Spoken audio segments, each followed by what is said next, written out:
మన భారతదేశాన్ని మతం బేసిస్ పైన ముక్కలు చేయాలన్న ఒక దరిద్రమైన ఆలోచన వచ్చింది ఫస్ట్ ఆ జిన్నాగానికి. వాన్ మెదళ్ళ పుట్టిన ఆలోచన కోట్ల మందిని రోడ్డు కీడ్చింది, లక్షల మందిని బలి తీసుకుంది. ఇటు పంజాబ్ బార్డర్లా అటు బెంగాల్ బార్డర్లా ఇట్లా శవాలు గుట్టలు గుట్టలుగా తేలినాయి. అట్లాంటిది ఇండియన్ గవర్నమెంట్ స్కూల్లా వాని పేరు రిపబ్లిక్ డే రోజు జై కొట్టుకుంటా వలుకుతున్నారు. ఏంది ఇది కూడా ఒక ప్రాపగాండా అని అంటారు, అంతే కదా. చిన్న పిల్లలు, స్కూల్ పిల్లలు చెప్తున్నారు ఈ మాట. చూడండి.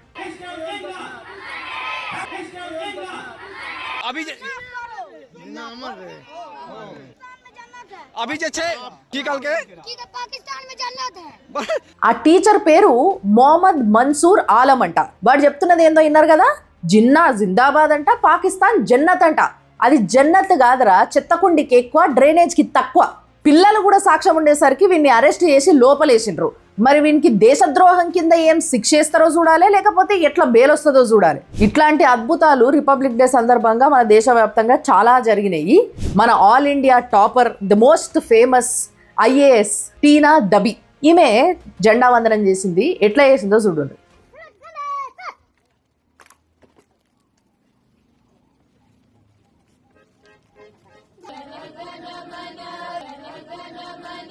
ఈ వీడియో కింద కమెంట్లు ఎట్లా వస్తున్నాయి తెలుసా, ఈ మేడం 2 పెగ్గులేసి వచ్చిందా లేకపోతే గాంజా కొట్టి వచ్చిందా, ఎందుకు ఇట్లా చేస్తుంది.